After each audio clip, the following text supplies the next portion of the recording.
Hey there. Welcome back to Ageless, the podcast. Today's going to be a quickie, a short episode, kind of off the top of my head, about feet and what defeat hormones and the pelvic floor have to do with each other. What do they have to do with aging? What do they have to do with pleasure? Speaking of pleasure, before we get into these topics or this big Venn diagram of topics, I want to let you in on some information. Mark your calendars. I got a book coming out. It's not my book. It is the amazing Dr. Bianca Laureano's book that I wrote a chapter. And it is The People's Book of Human Sexuality. You can find it on all the book selling sites, or you can get it from Routledge Press.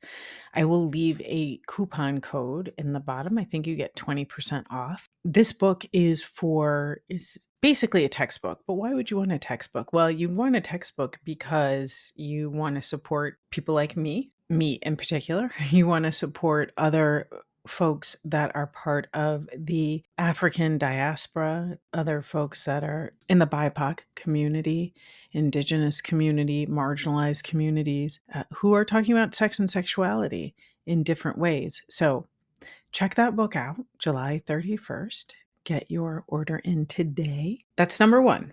Second thing I want you to mark in your calendar, if you want to do some out of the box shit. Oh, remember, I curse a lot. September 16th and 17th, that's a Saturday and a Sunday in September 2023, this fall coming up, I am co-facilitating a workshop called Learning the Ropes of Menopause. Next month, I'm going to put out a podcast where we're going to talk to my co-facilitator, Maria Fritzis, or Masha, as she is also known. Masha is a certified nurse midwife, as well as a rope educator, as well as a midlife midwife. That weekend is called Learning the Ropes of Menopause. I'm going to be talking us through and answering questions around menopause, perimenopause, postmenopause. You do not need to you can still be having periods. You can have sporadic periods or no periods at all, whether from surgical means, natural means, whatever. But you just have an interest in menopause and learning about menopause in a different way. The learning the ropes portion is that we're going to do movement. You may or may not know that I used to teach yoga. Movement is a huge part of everything I do, as well as the connection of the body and the mind. Rope work, self-tying, a kind of very soft intro into kink. If you've ever been interested in menopause, but you don't want to do it in kind of a tight way, come on. If you've ever been interested in kink, come on. I'll put the Eventbrite in the show notes and I'll remind you again. So those two things, get your book. Mark in your calendars, September 16th and 17th. We want you there. Actually, it's very limited space. There are 20 slots. It's tiered pricing, and we have 2 fully supported slots available. There's a little bit of an application process for that. Also, finally, a discount code for that workshop. If you get into it, and the discount code is MENOKINK. Okay, thanks. Now let's talk about feet.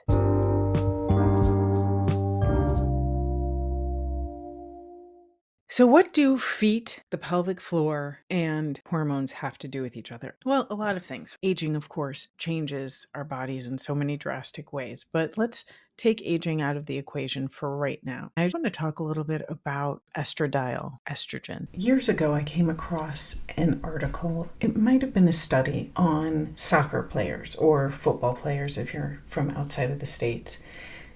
Specifically women football players or soccer players and their incidences of knee injury. Women soccer players have more injury around their cycle. So with the drop in estrogen, ligaments can become more brittle or more lax. Think about relaxin when you are pregnant. Relaxin is a hormone that is produced when somebody is pregnant, and it helps to remodel bones.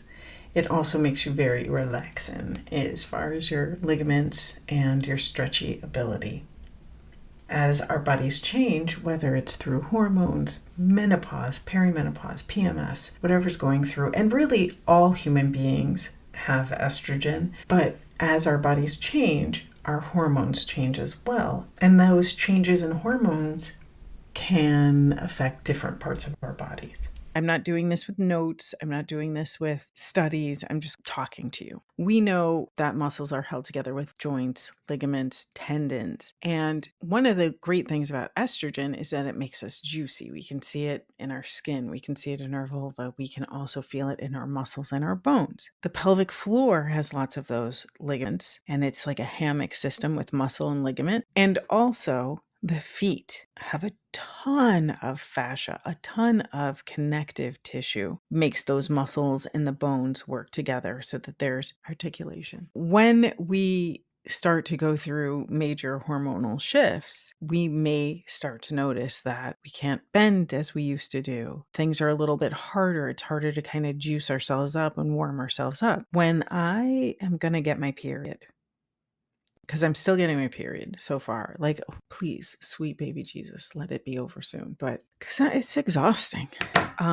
Anyway, that's aside. When I am getting my period, and this has been for the whole bazillion years, what is it going to be, like 40 years of having a period? I think this October, this year in 2023, I will probably have hit my 40th year of having a period. To this day, I am unable to do a headstand if I'm going to be getting my period. It's like a sign. It's like a super sign. The other sign for me is that when I am peeing, if I'm squatting, I don't really squat anymore to pee. Not that I can't squat. I love squatting. I do a ton of mobility work.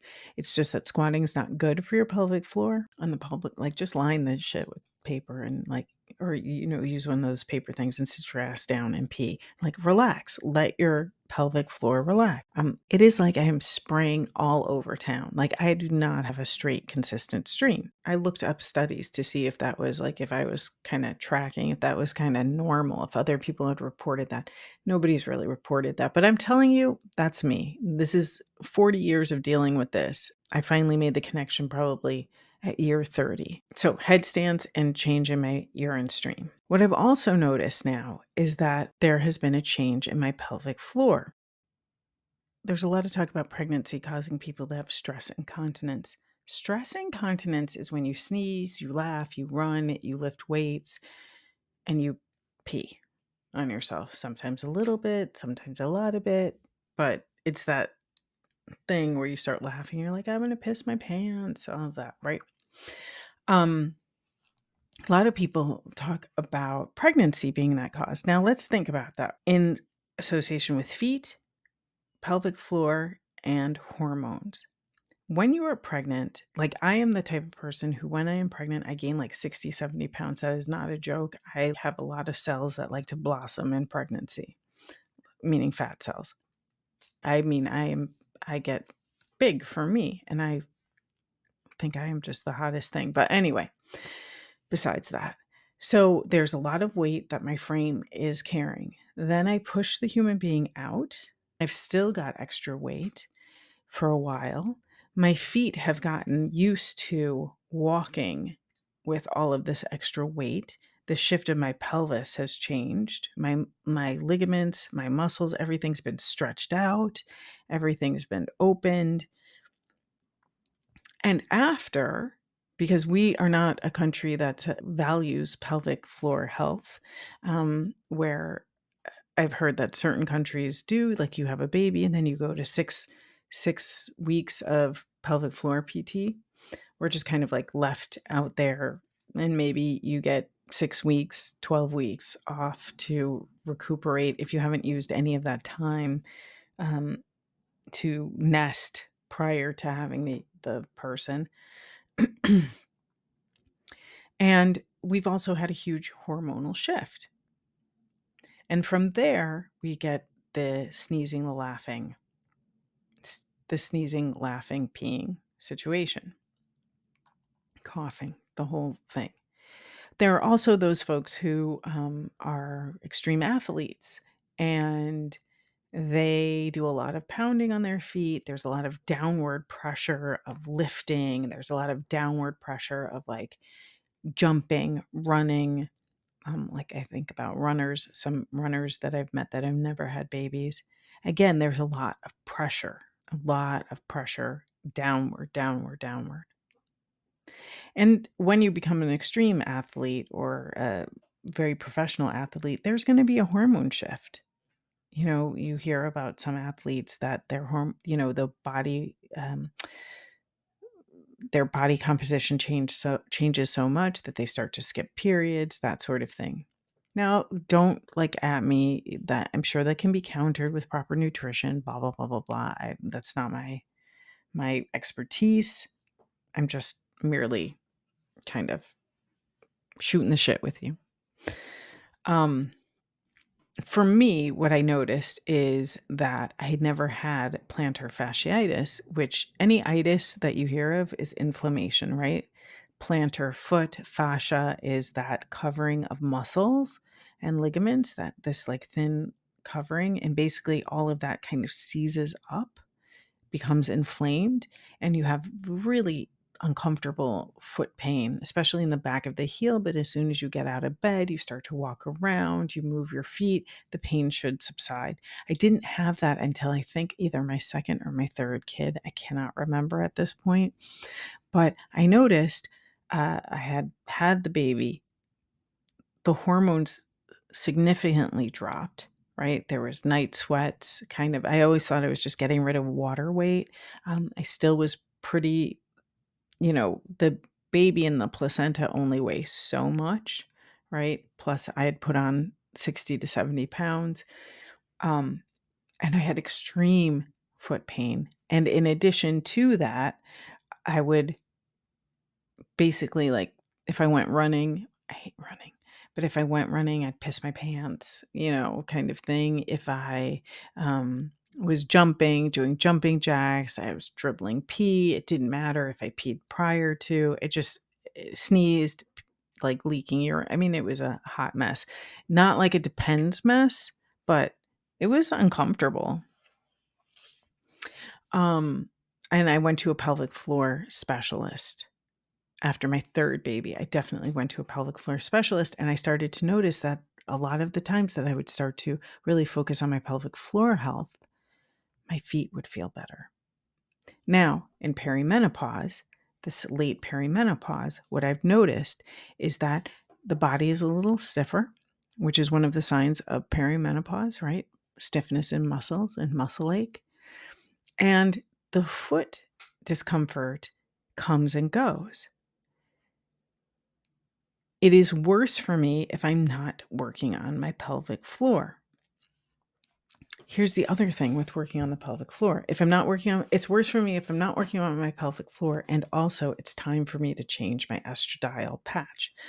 So I'm pretty out about the fact that I use hormones. Here's the thing. I was once on a board of a Kegel product that was in Canada, and they had a lot of pelvic floor therapists there. And one of them did a presentation and said that in her practice, 86% of the women that came to her were not suffering from a weak pelvic floor, but they were suffering from a hypertonic pelvic floor. So the pelvic floor is just constantly tight. Imagine making a bicep, and you can make a bicep right now, right? You just like make a bicep as hard as you can, and then put your finger between where, right at the crook where the forearm and the bicep meet, because you're making a really hard bicep, and then stick your fingers there and then say, okay, squeeze harder. Well, you can't, right? That's essentially what's happening with our pelvic floors for a lot of us. We hold a lot of our tension in our pelvic floors. Maybe we'll get into jaw and pelvic floor later, but today it's feet. And so you'll go to the gynecologist, they'll put their fingers in your vagina, they'll say, let's see how strong your pelvic floor is, and you'll squeeze, and they'll be like, oh no, you've got to work on Kegels. You've got to make that stronger. Well, there's a large percentage of folks that do not need to do Kegels. In fact, they need to do the opposite and relax their pelvic floor. So for me, Pilates is awesome, obviously, but for me, when I would do Pilates stuff, it was a lot of pushing out. And what I needed to do is lift up. So I started to do low pressure fitness, and I've started that, oh gosh, over a year ago. Maybe we're talking like a year and a half. And low pressure fitness talks about releasing and relaxing the belly and expanding the chest. You create a vacuum in the chest area, right, in the lungs, and with that vacuum, the pelvic floor lifts up very powerfully, but subtly, like not painfully. You're not muscling through it. That has made a huge difference. So for me now, if I've fallen out of practice of my low pressure fitness and it's time for me to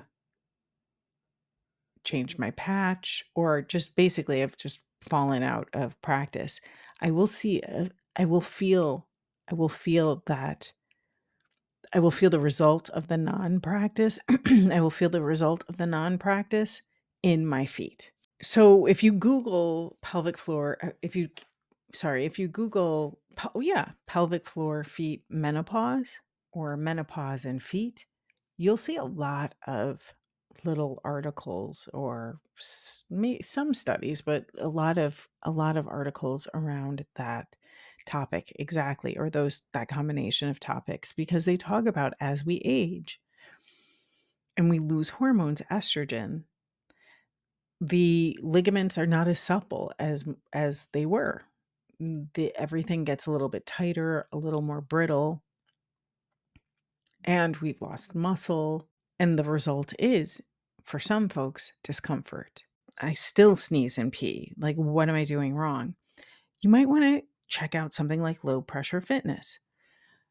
I'll put a little video of somebody. It's not like a super popular practice, but it needs to be, and it's super powerful.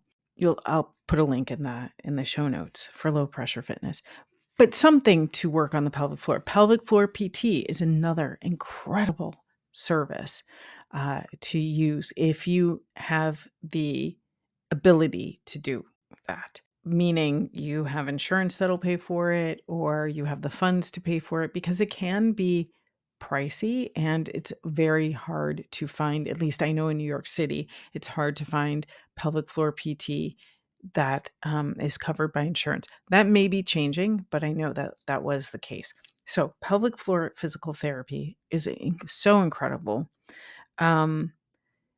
You can also do massage, and I'm not talking about sticking an egg up your twat, okay? I'm not talking about sticking like jade eggs up there, but there are ways to kind of wonder and experience and figure out massaging, and you can do that with a dildo, honestly. There are dilators as well. But you can also know that there's something happening with your pelvic floor if you might be experiencing some pain with sex. You can come in. That's my husband, just came in to do a project. Hey, Roberto. Yeah. I have a question. You know how I've been doing my pelvic floor low pressure fitness? Say it again. You know how I do my pussy exercises? Yeah. Yeah. Do you think that there's been a difference in our sex life? What? Yeah, but it's because of me, because I've gotten better. I'm kidding. I'm just like, but yeah, no, I have seen. You've seen? Yeah, it feels different. Oh. Why? Okay. I'm just telling the folks about my pussy exercise. He calls it my pussy exercises on my podcast. So apparently the change, although I'm sure that it was always good. It was always good, right? Thank you. It's just elevated. Okay. To the max. Thank you. Okay. Low pressure fitness. There was a whopping endorsement. Low pressure fitness. He's really making a lot of noise. The other thing to consider is hormones. Hormones are not for everyone. There are systemic hormones, like the ones that I take, the patch, but there's also vaginal estrogen. There are a lot of urologists and sexual medicine folks out there who are doing an amazing job trying to get the word out around vaginal estrogen. Who can take vaginal estrogen? Who can use vaginal estrogen? Basically, almost everyone with a vagina that was bleeding, did have a period, doesn't have a period, period's a little funky, they're having vaginal discomfort. It is not systemic, it is absolutely local. Will you possibly bleed if you hadn't had a period for a while? There is a chance that you will, but that will not last. That will stop. But will you feel a difference? Absolutely. So if you've been struggling with vaginal moisture, if you've been struggling with itching, you keep thinking you're getting UTIs, you keep thinking you're having yeast like you're like what is happening, right? The odor is off, like you constantly have BV.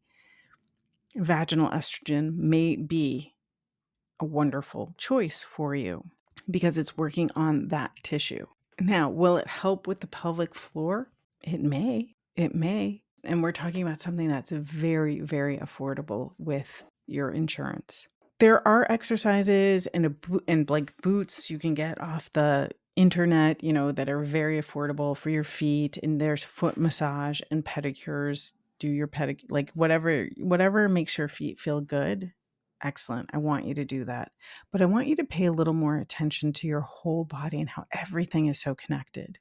Because if we start to pay attention to our hormones, we start to pay attention to our pelvic floor health, we start to pay attention to our feet. Our feet ground us, of course, and get us from one place to another, especially if you live in a place like New York. What you'll find is that other parts of your life will just get better.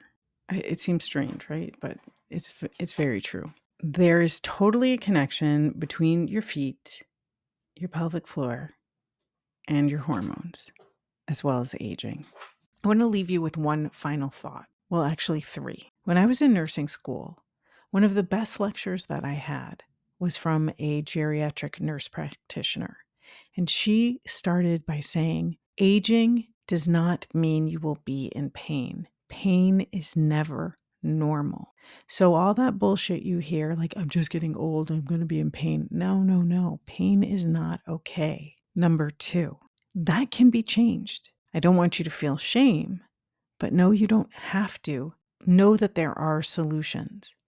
And number three, if you are going through some hard hormonal discomfort, know there are also solutions for that as well. They can be hormonal and they can be otherwise, but you don't need to live under that pressure. There's always a way to take the pressure off. Okay, that's it. Until next time.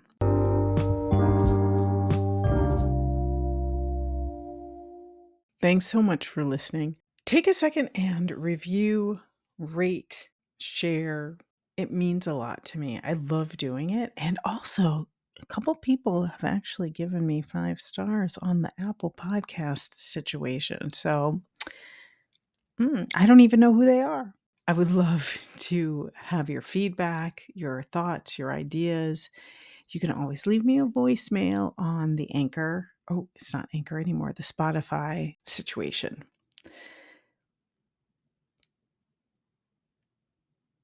Just a reminder, the book, The People's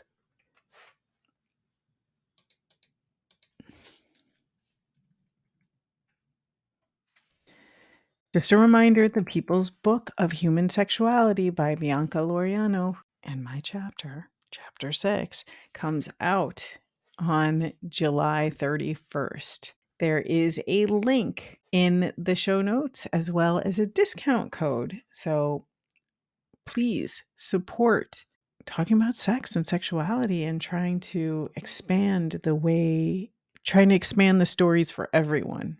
And also, mark in your calendars September 16th and 17th if you want to participate in a right? In real life workshop with myself, yours truly, and Maria. We would love to have you. There are only 20 slots available, and we are expecting them to go fast. It's going to be amazing. If you were part of the mistresses, obviously, come on. If you went to Goodnight Moon in New York City in the before times and you enjoyed that, you're going to love this. That link is also in the show notes. Thanks again. Quick disclaimer. Number one, I swear I use potty language. The second, this podcast is intended for infotainment purposes only. While we strive to provide accurate and up to date information, it is important to understand that the content discussed here should not replace or substitute professional medical advice or consultations. Always consult your primary care provider or qualified health care professional before making any decisions or taking any action based on the information presented in this podcast. Individual circumstances may vary, and the information shared here may not be applicable to everyone. We do not assume any liability for actions taken by individuals based on content discussed in this podcast. Thank you.